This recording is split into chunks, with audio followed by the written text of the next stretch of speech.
How's it going, guys? Good evening. I'm AJ. A little bit about me. I'm a full stack developer, absolutely passionate about technology and getting my hands dirty with the latest stuff out there. The link to my LinkedIn profile is in the description below.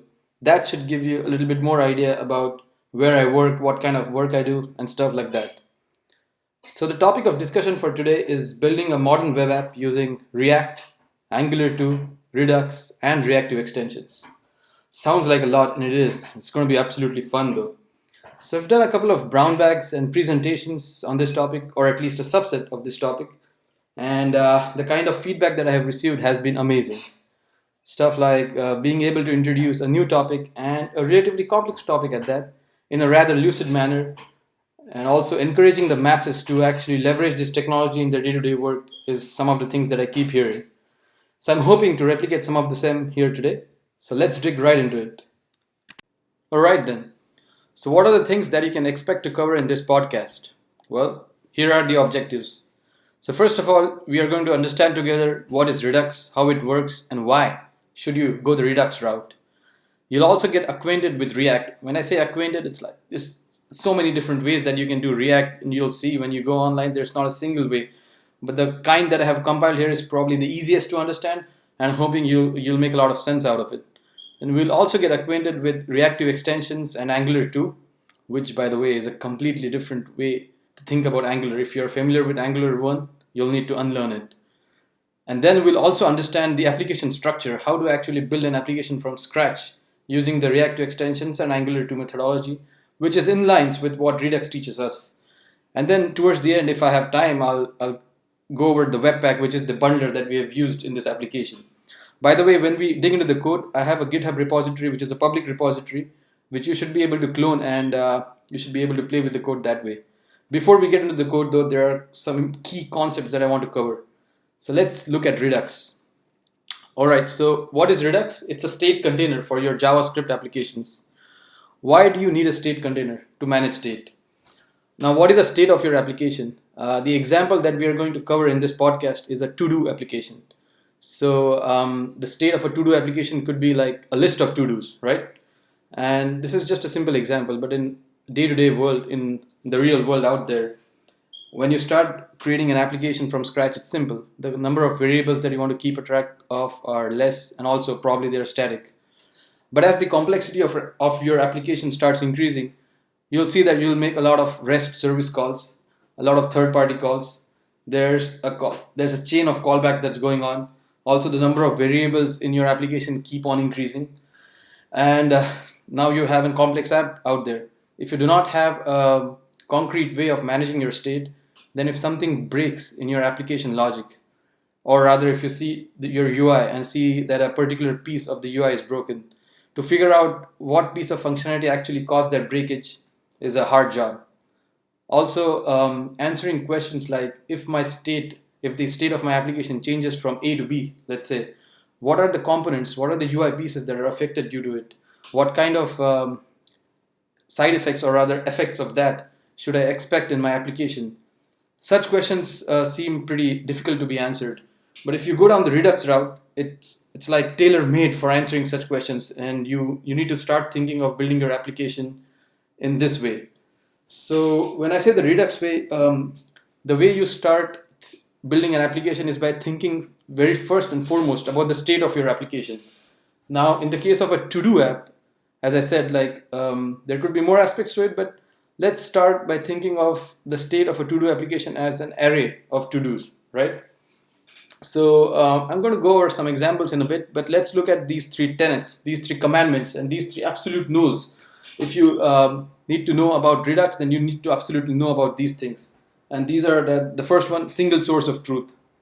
So there is a store in Redux which manages the state of your application. And whenever you think of Redux, everything is JSON. So the state of your application is also a JSON. And the single source of truth is that that is it. That's the copy that powers your application. This state is a read-only state, meaning you cannot make changes to the state. If something causes a change in the state, then a new copy of the state is available to you. The existing state is never changed, which means that at one point of time there would be multiple copies of state for your application, which means that toggling between the states is easy. Actions like redo, undo are going to be easy and tailor-made with an application that you build using Redux. Now the next logical question that comes up is, if this state is read-only, how do I change the state? Well, you can change the state using what are known as reducers, which we'll dig into in a little bit. But for now, you need to know that reducers are pure functions. When I say pure functions, I mean that when you pass in an input to this function, it produces the same output no matter what. So things like generating a random number or getting a current date time cannot be done. This application should produce the same output, this function rather, needs to produce the same output for the same given input even 1,000 years from now. And for that, you need to make sure you do not have any unwanted side effects in your function. So that said and done, what is it that actually causes a change in the state? Well, it's called an action. And once again, as I said, everything in Redux is a JSON object. So even your action is going to be a JSON object. When this action is dispatched, the store now understands that, hey, I need to transform the state. And how does the store transform the state? Using the reducers, which you register with the store at the beginning of the application. At this point of time, it may sound like jargon to you, but keep these things in your head. As I go over the examples, you'll know more about it. Alright, so as I said, for a to-do application, you can think of the state as an array of to-dos. So currently, our state consists of a single item, and the to-do item is present Redux. It has other properties like an ID and a completed flag, which is false, meaning that the task has not yet been completed. Now, when you dispatch an action, let's say the action is called toggle to do. And this action is registered, this action is dispatched, the store knows that this action has been triggered, and what the store is going to do now is going to refer to your reducers, which are by the way not in this diagram, and then cause a transformation in the state. The transformed state is going to look like this, with the completed boolean flipped from false to true. Now if you look at the labels down, it's state S1 and S2, so these are two different states. It did not just overwrite the false to true on the same state, it created a new copy of the state, and on that it has the completed flag to true. Let's take another example. Let's say this was your state, pretty similar to S1, and now the action that you dispatch is add to do. Now what this is going to do is it's going to generate a new state like this. So it's a new copy once again, with copying over the items from the previous to-dos and then adding this particular one. Now you might be wondering, how does it know what to add? And that's because along with an action, you also pass in parameters that I have not shown here. This is just a brief overview to get you acquainted with what an action is, what does dispatching an action mean, what is a store, what is Redux, what is a state. Now we'll go into the details of how these work. Alright, so here's a snapshot of our application state.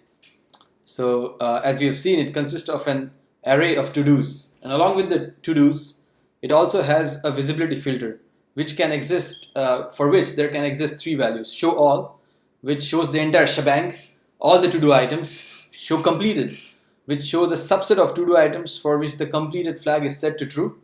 And show active, which again shows a subset of to-do items which have not been completed. This is the state. And what are the actions that can be triggered which can transform state?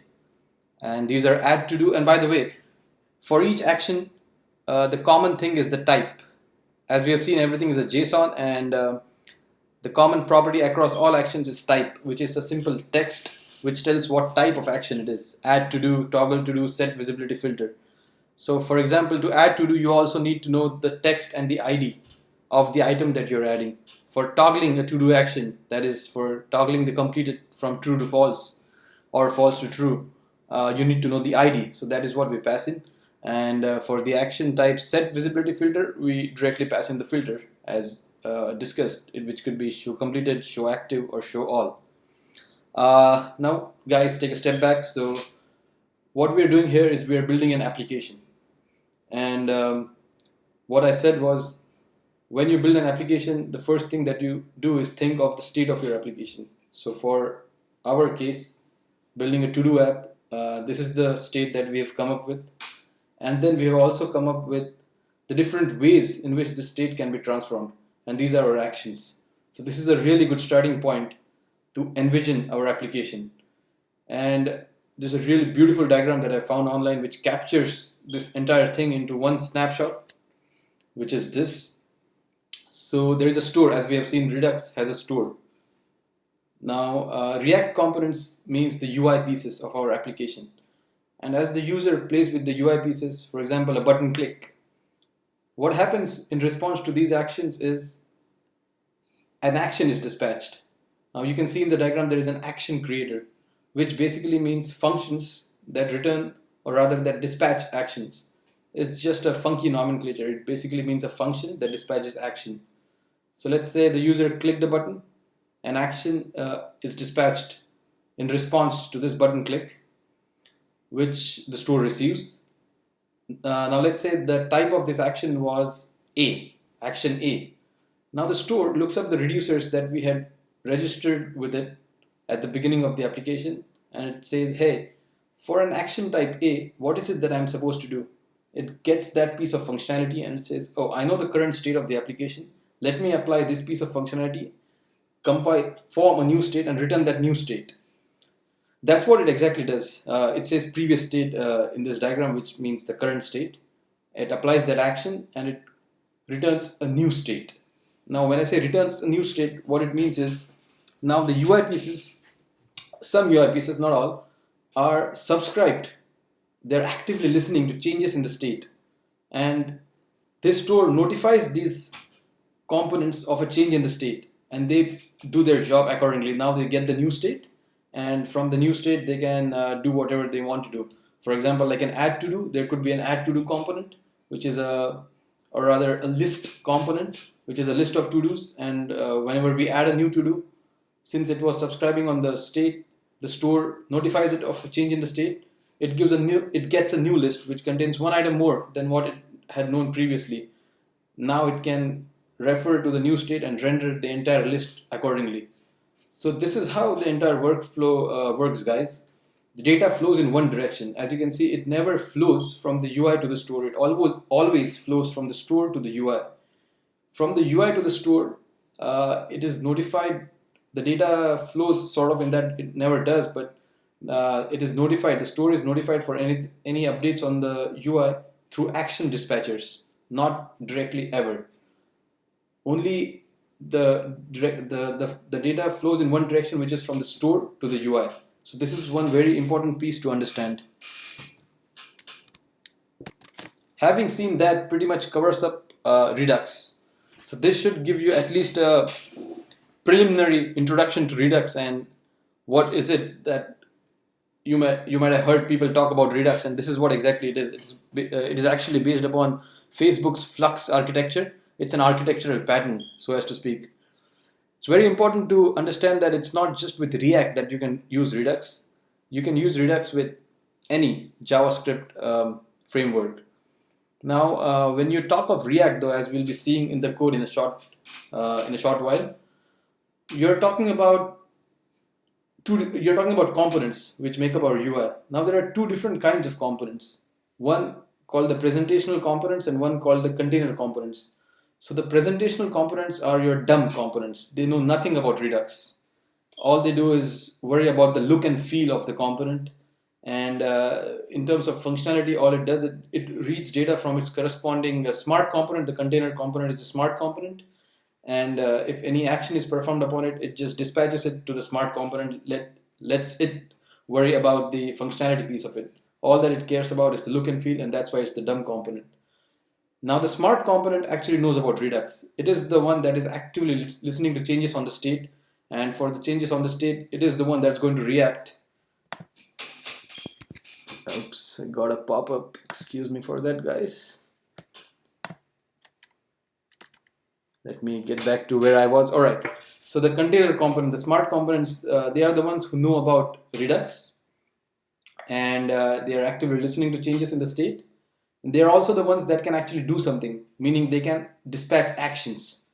So as you will see, for every dumb component, there is always a corresponding smart component. Now let's get into the code. So before we get into the code and get our hands dirty with the Redux and React for what we've been discussing so far, I would like to show you my GitHub page.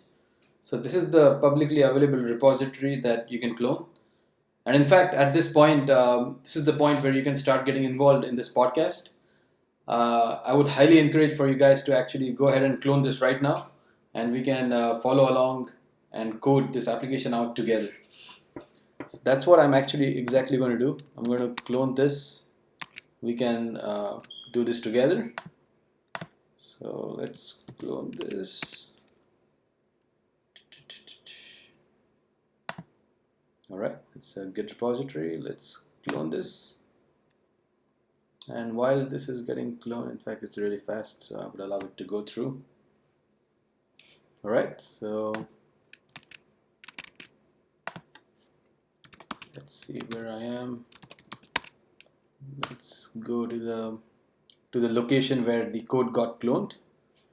Now, before I get into the going over the code with you guys and actually running the code, I would like to talk about the project a little bit.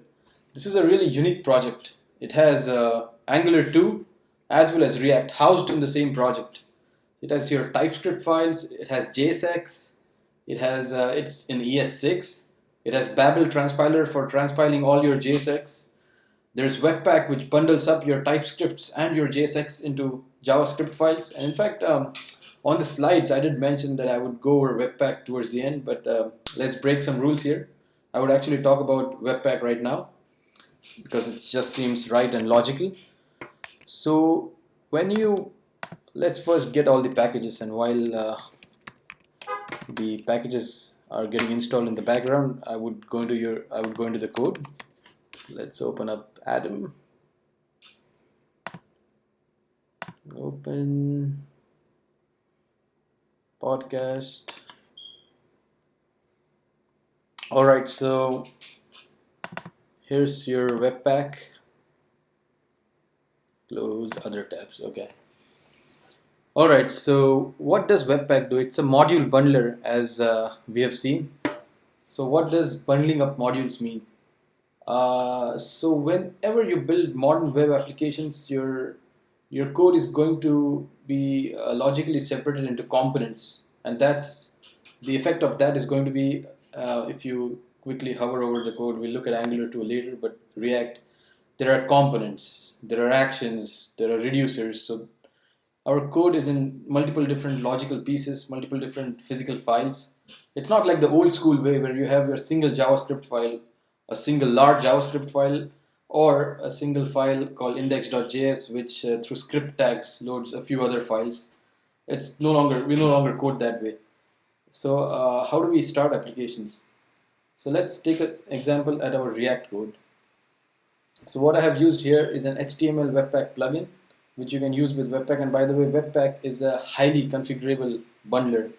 All of its configuration options are not even known to me yet, so I'm still going over it.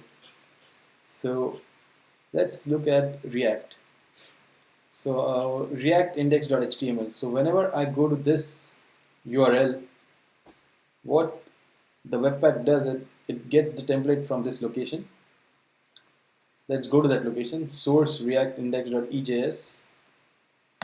So here's the file, and this is the file that loads. That's it. So now, when you look at this file, it has a script react.js. Now, where does this react.js come from? That is what Webpack does. It's almost like magic in the backend. It bundles up all of these JSX files together under the React folder into one JavaScript file called react.js, which powers up our application. And so let's have a look at that actually, if our packages have been installed, and indeed they have. So let's start up our application. And by the way, to start this application, you would need to install two NPM modules, Webpack and Webpack Dev Server globally. So I would allow you guys to do that. Let's start up the application on port 8085. Just because my 8080 might be taken, that's the default port. So in fact, even before going to the browser, the command terminal's output should tell you a lot of things. Right here, it did a lot of things. Let's scroll up. Alright, so here are the outputs produced by Webpack. Angular2.js, which is bundling of all the TypeScript files together under the Angular2 folder. React.js, which is bundling of all the React files, I mean the JSX files under the React folder. And then as we see, those EJS files got converted into HTML files. So as we had specified the port to be 8085, let's start that up on the browser. Let's go to localhost 8085 react index.html. As expected, we have some code here. Now if you go to your React, that's what I was calling it, right? React.js. This is what is the bundled output that Webpack produces, which is human unreadable actually, but this is what powers up your application. That's what Webpack does. So that was in short me telling you about Webpack, and it has a bunch of other configuration options which you can play around with. So now getting into the app, and by the way, just completing on that, so there's this div id root which gets replaced by all of our application. And how does that happen? An entry point for all React applications is the index.jsx. So here, here's the magic. Now actually here is the concrete piece to the abstract concepts, the theory that we've been discussing. So right here it is. So there is a provider which comes from the React Redux plugin, to which you supply in the store. So we actually create a store using the Redux npm module. So we create the store, we pass the store to the provider, and then we load our app right here, which comes from app.jsx right over here. This is what loads our entire application, and this is sort of the even a layer on top of it which bootstrap this application. And this, as you can see, replaces the element with the id root. So this right here, div id roots, gets replaced by this code, and the app right here is what loads up is your application. So even before we start playing with the code, let's play a little bit with what is already out there with the output. I would highly encourage for you to get the Redux Chrome extension. It's really awesome, and it helps keep track of what Redux is doing in the backend. So let me actually open this up in a separate window. How do I do that? I think, come on, open up. Alright, this probably works.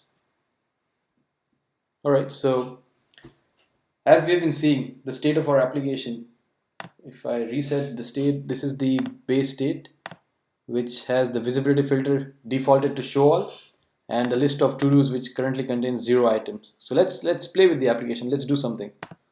So let's say I'm adding an item here. Let's say present Redux add to do. Now a couple of things happened here. This extension shows us what action got dispatched. Add to do is the action that got dispatched, and the action itself has this form, this shape. It's a JSON which contains a property text, which is the present Redux, and the ID, which is 0. And because that action was dispatched, the state changed. And what is the new state? The new state contains a single item now in the to-dos array, and that item has an ID, text, and completed set to false. Now let's try to toggle this state, this completed flag. And how do we do that? By marking that item complete. That's what we did here. The action that was dispatched was toggle to do, and the action itself had an ID 0. That's it. And by the way, these actions have text as well that are not shown in the extension, but that's what this right here says toggle to do with parameters ID 0, add to do with parameters ID and text. And now this toggle to do action changed the state. Like how? Like if you look at your items, it still contains one item, but now the completed flag is set to true. It changed from false to true. It will change back to false when we take toggle to do. Go back in, false. So this Chrome extension actually gives you a good summary of the actions dispatched and how they change the state. Now getting back into the code, before dwelling into the React piece of it, let's just focus on Redux for now. Close other tabs. So right here I have a store. Let's the concepts that we've been discussing on the presentation slides, let's cover them. So I don't want this. Let us create a new store. This, by the way, what I have done here, apply middleware window.devTool extensions, is enabling it to use the Redux Chrome extension. So not doing that, I will just create a new store, and we can create a new store by passing it the app itself, which is the to-do app. I mean, when I say the app, I mean the reducers, which we'll look at in a bit. So we have seen this quite a few times now, the state of our application. So let's load up the state to contain a single to-do item called task1, or actually let's call it present Redux with value set to false and visibility filter is show all. This is the state that we pass in, and as I'm not using logger, let me comment this out. Now even before we do anything at all, let's see, on this store we have a property called store.getState. This will return to us the state of the application. Let's see if that gets printed to the console. So as I refresh the page, this is the state that I see. As we had initialized the state to contain one item, that's what it shows. Our ID, that's what we gave the ID to be -1. Present Redux and completed is false. Now, without doing any actions from the UI, let's manually dispatch an action. So I have my actions here. Probably a good point to talk about this file. So here we have already seen in the slides, there are 3 actions that we're going to be dealing with: add to do, set visibility filter, and toggle to do. So that's what I have going on here. So by the way, for those who are not familiar with the ES6 syntax, and this looks funky, what essentially this is simply writing export const add to do. So if you were to write in a non-ES6 fashion, I guess probably you would write this as a function which takes in a text and returns a JSON, which is this. This is exactly, this syntax does the exact same thing as this. So that's what it is. Now we're going to import this because we're going to use this action manually. So let's import this action add to do from. You'll also need to be conversant with these exports and imports, because that's what we use in ES6 all through. So this add to do in response to this file, which is right here, it is in my actions folder under the index file. And by the way, you don't need to specify the action, and you could, but it's not a requirement. So let's see if I can dispatch an action. So let's say store.dispatch. It's a function that is offered to me. And dispatching an action means supplying it to it a JSON, because an action is a JSON, as we have seen. So it's going to have the type of add underscore to do, and we have to pass in the ID. So let's pass in the ID 0 and text.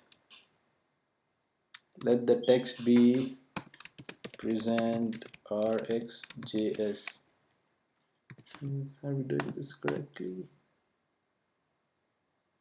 Oh well, we imported the action to do, so we actually didn't need to do this, but probably we don't need to import the action. That's what we are doing here. So we are dispatching an action right here, which has an ID, it has a text, it has a type. So I guess this should add a to-do item on the list. What do you think? Let's see. Let's see if this works. And it does. It does. I dispatched an action of add to do type. I've supplied to it an ID and a text, and that's what you see here. But we don't see the new state on our console.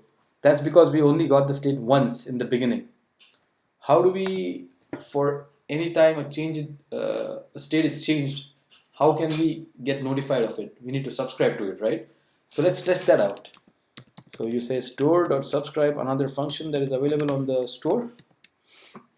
And so what you'll be getting on once you subscribe to the state, and you can just put that out on the console.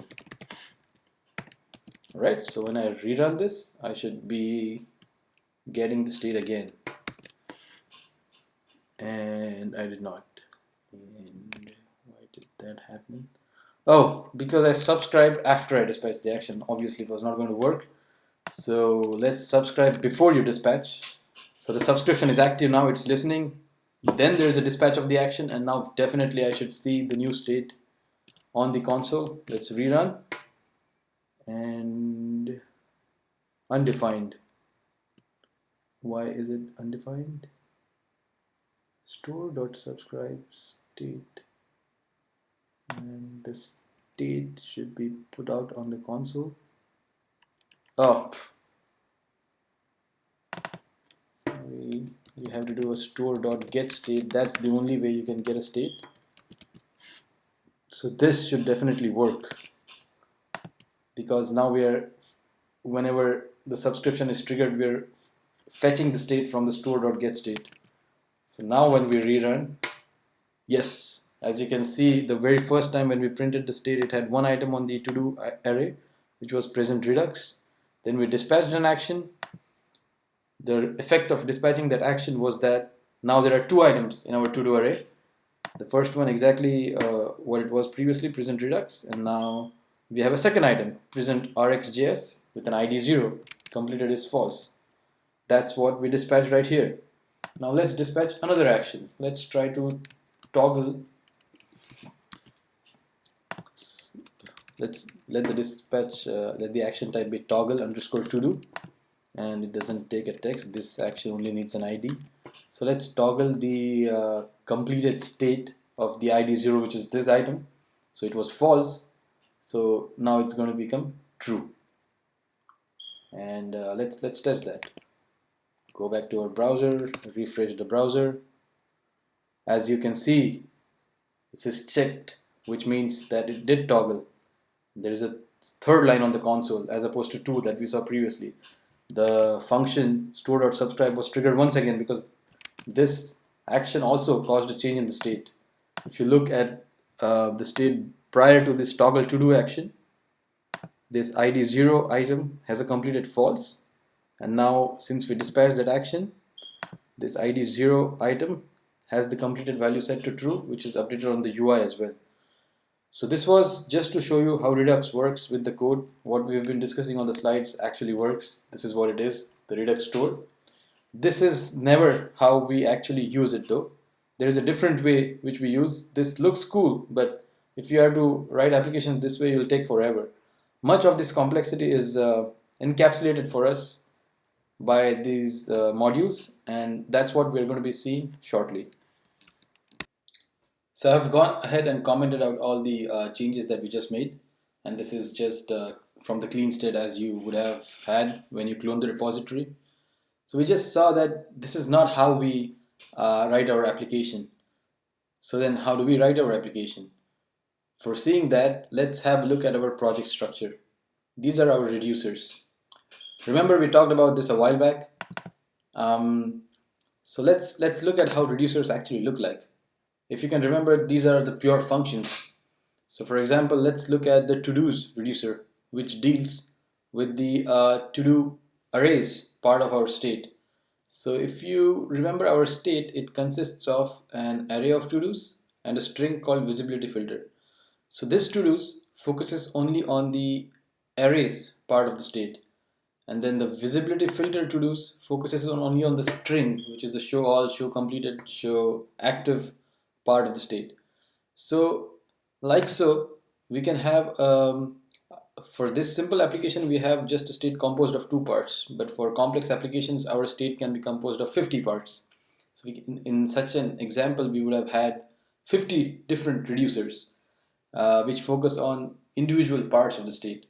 So then how do we combine the reducers to focus on the state as a whole? For that, thanks to the combine reducers function that we have from the Redux module, which takes in all the reducers that we have written and combines them, and that's what is exported out. So if you go back to your index.jsx, let me open it up in a different tab. So this, what we have exported, is what we load in the create store.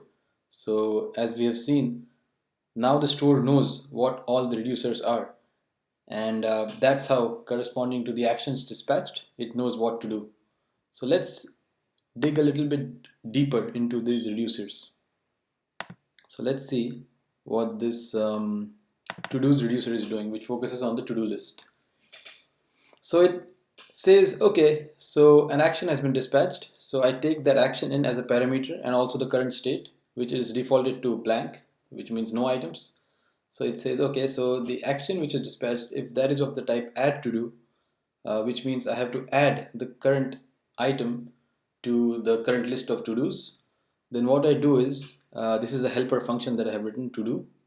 So that function, again, based on the add to do action type, it returns nothing but a new JSON block. Now remember, the action also has the other parameters that we need to identify the item. So it initializes the ID to the action ID, the text to the text that was passed in, that the user keyed in on the text box, and the completed is defaulted to false. Now if you are not familiar with this spread operator, what it basically means is, take the current state, which is the array.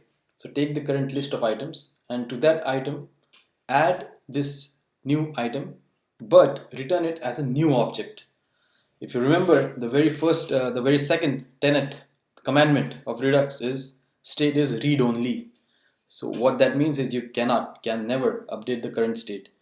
So just an example of how the spread operator works. Let's say you have an array of numbers 1, 2, 3.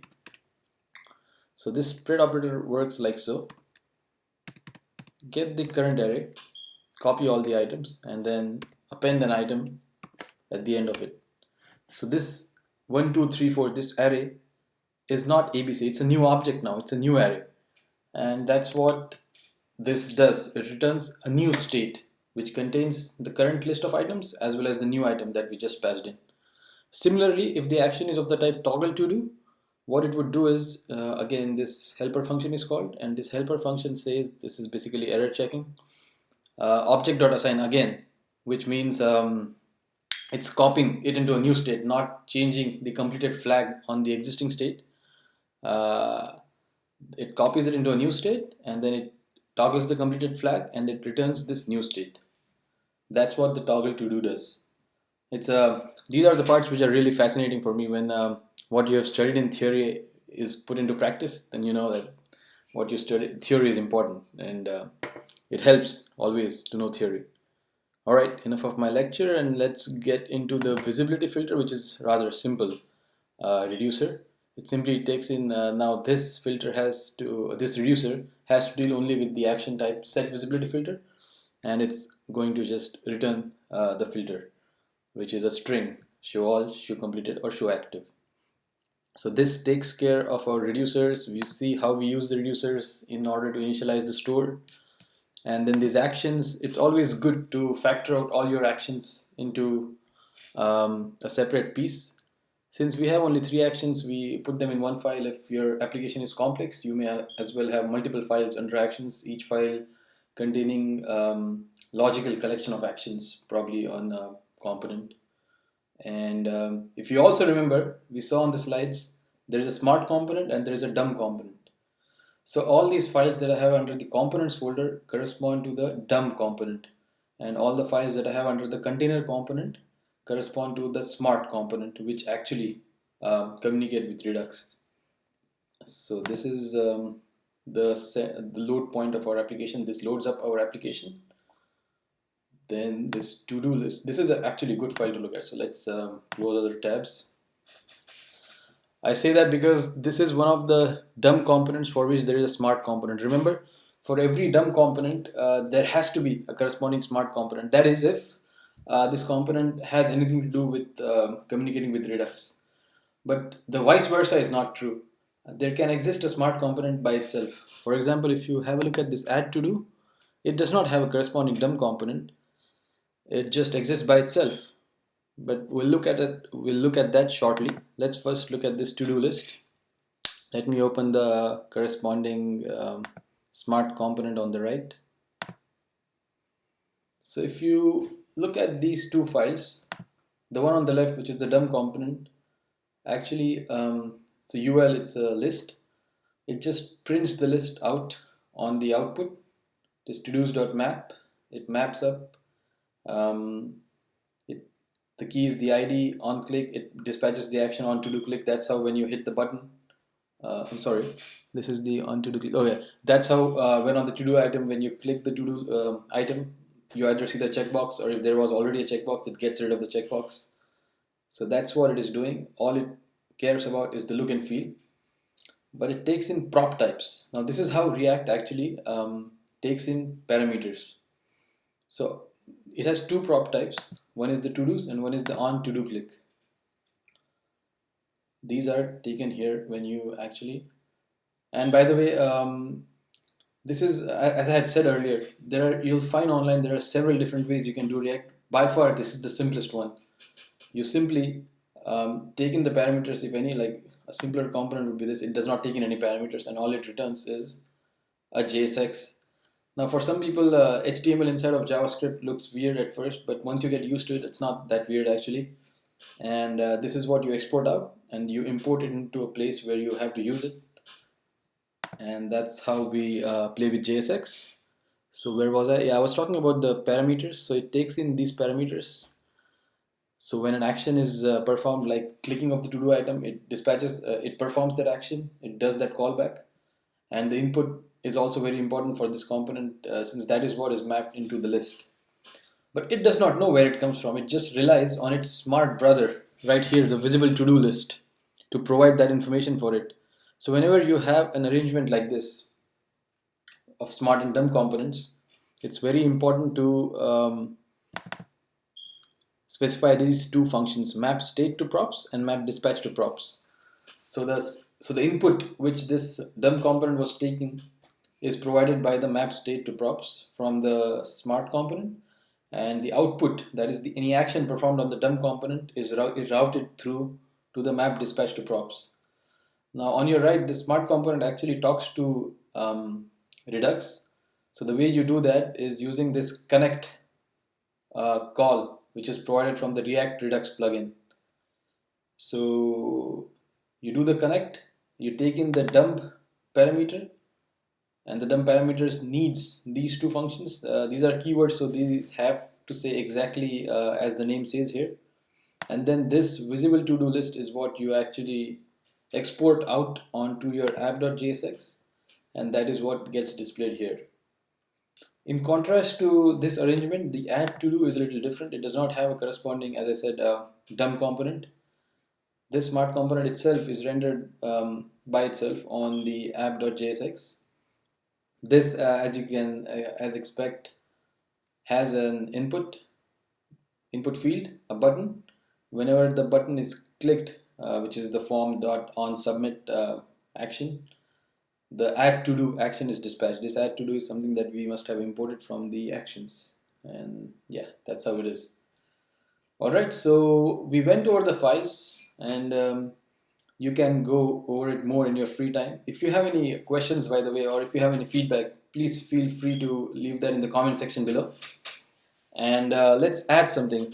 Let's add a simple component. So if you go to your UI, it does not have a title. Let's add a simple title component. This way we get warmed up with writing React code. So let me close everything else. So under components, since it's going to be a dumb component, I don't care about Redux at the moment. Let me put it under the components folder. So let me create a new file. Let's call it app title. .jsx, and let me open it on the right. I'm probably going to do a lot of copy paste here since that's easier. So I would need React for sure, and let's see. So this is called app title. So at the moment it does not take in any parameters. All it does is it returns a JSON. I'm sorry, it returns a HTML. So let the HTML contain our app title. Let's call it React Redux to do app, and let's export it. Export default app title. Since we have exported it, let's import it on our app.jsx. So import app title from, this would be under components, app title, and we can display it at the very top. So app title. Now on the output we should expect this React Redux to do app to be displayed at the very top. Let's see, let's verify that that happens. Oops, it cannot find module. Something messed up, I guess. Let's see. What messed up? Oh, that's what messed up. Syntax errors. Alright, so this should work now. It does. It does work. Now let's, just so that we get more acquainted with React, let's try to pass in a parameter to this. And we know that we can do that using prop types. So we have the prop types. Prop types, alright. Type that right. And the prop types is going to be, let's say we pass in the color, which is going to be React dot prop types dot string dot. There are several different types like string, boolean. There's something called shape as well, which is basically a JSON. So but this one is a string, so that's what we pass in. I just want to make sure I got the wordings right. Let's look on some of the other components. Sorry, I'm doing a little cheating here. Yeah, something like this messes up. Everything else looks good, and this is something that we have to import as well from React. So I import that. Looks good, and whenever the application has a parameter, that parameter goes in right here.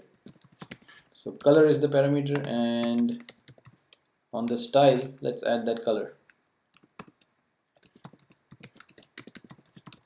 So in ES6, whenever you have something of this form where the left hand side is equal to the right hand side, there is a shorthand way to do it. You don't need to write it like that. You can just do this, which exactly means that, what was before. So now the only job that is remaining is to this component, we need to pass in the color. So going back to the app.jsx, on this app title, it takes in this parameter color, and let's make it white. Look good. So let's see if this works. Alright, I messed up again. Let's see where I messed up. I'm pretty sure it's in one of these typos.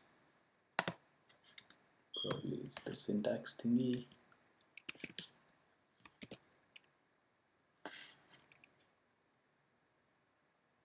The style prop expects a mapping from style properties to values, not a string.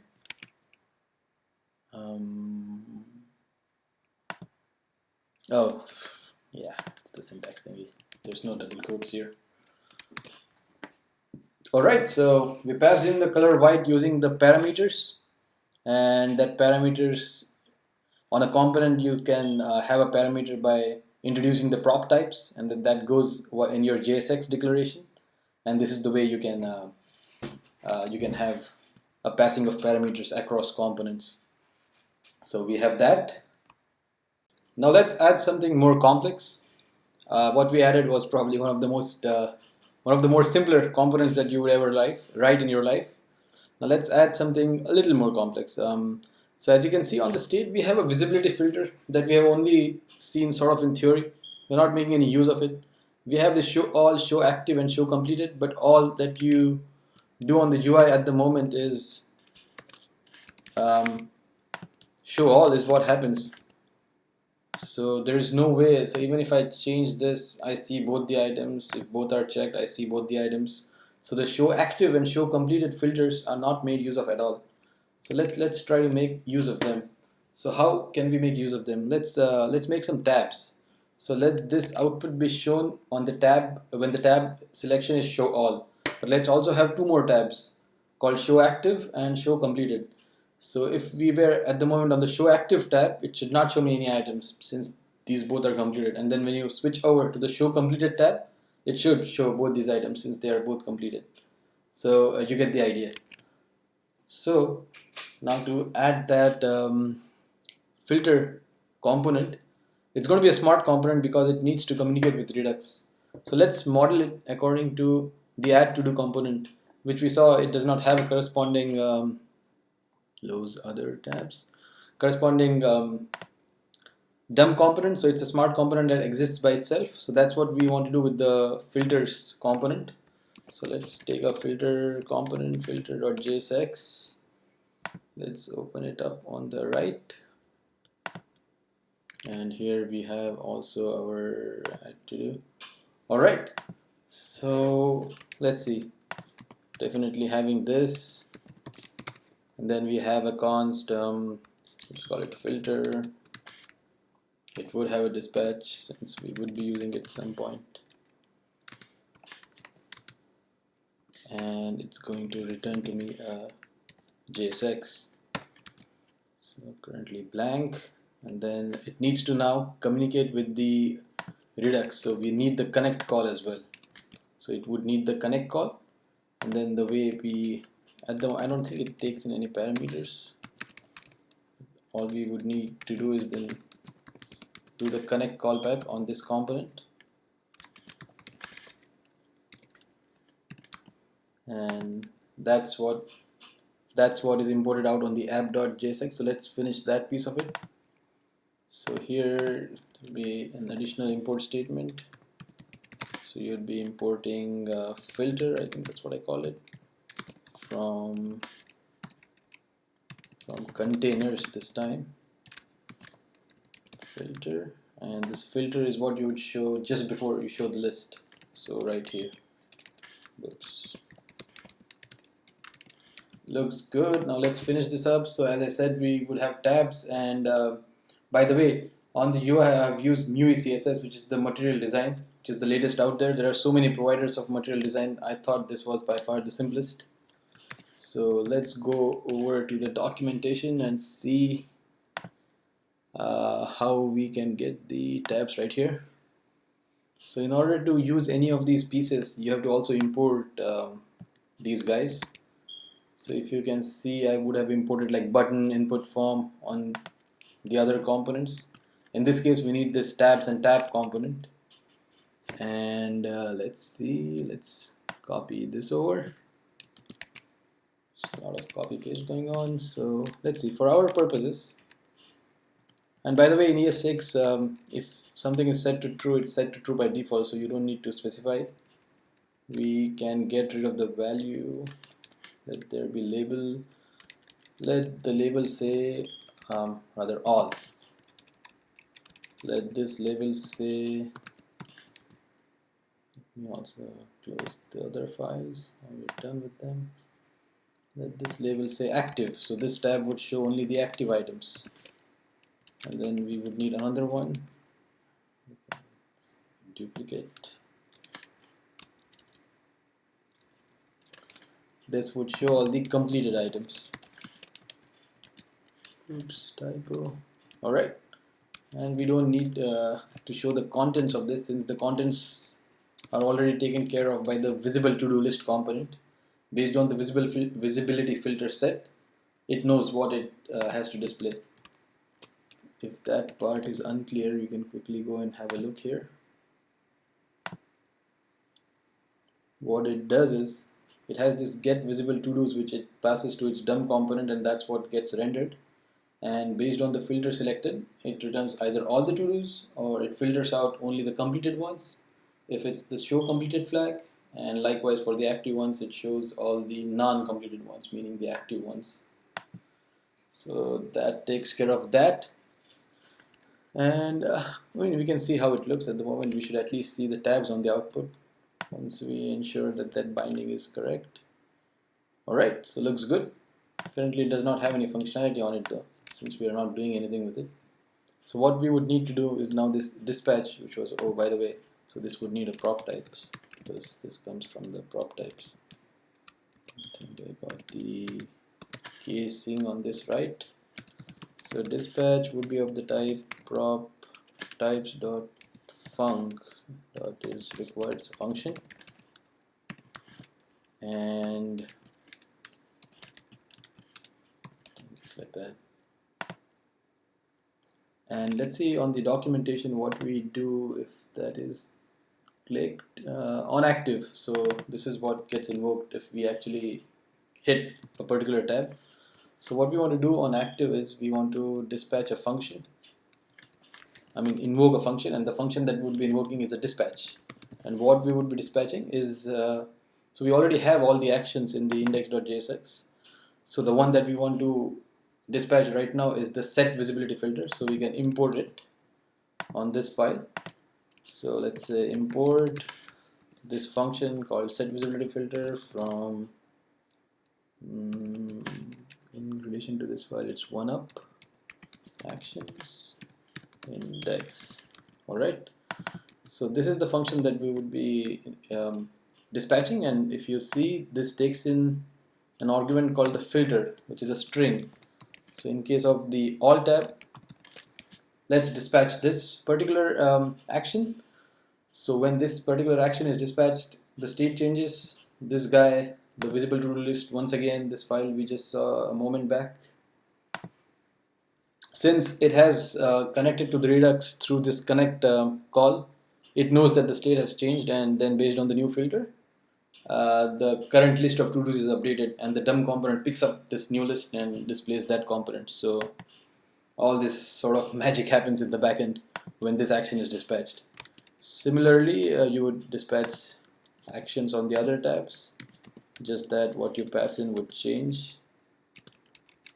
So show all in case of show all, show active in case of the active tab, and show completed in case of the completed tab. So I think this should work. Let's test it out. No errors, that's always a good sign. So present Redux, present Angular2, present React. So I think at this point we have done the Redux and React, not yet the Angular2. So we are on the all tab, which shows all the items. When we hover over to the active tab, the active items are shown, which is Angular2, since we haven't done that. And on the completed tab, we see the completed items. So it works. What we coded in works. And if you, there are console logs by the way going on, but I like this extension. So if you want to have a look at the actions, let me reset it. Let me just write some test one. So I mark it complete. The toggle to do action was invoked, but now the one that I'm interested in, now if I go to the active tab, you see that the action that was invoked was the set visibility filter, and it took in a parameter show active, and that caused a change in the state, not on the to do array, but on the visibility filter itself. It now is show active. That was picked by the visible to do list component, and it filtered out this to do list to contain only the items which have the completed flag, which is false. But since there is only one item and the flag on that is true, there are no items in the list, so it doesn't show anything. Now when I toggle over to completed, again this action is dispatched, which has show completed. Now it's going to filter out all the actions which have completed flag to false, true, the completed actions. There's only one to do item. On that the completed flag is true, and that's why we see that. Alright, hope you guys had fun learning Redux and React. This is just part one of our learning series of building a modern web application using React Redux, which we have done. The part that we haven't yet covered is Angular2 and React extensions, which we will see shortly. But if on this, so far, if you have any questions, concerns, comments, please leave them in the comment section below. And I'll see you shortly with the React extensions and Angular2 tutorial. Take care till then. Bye-bye.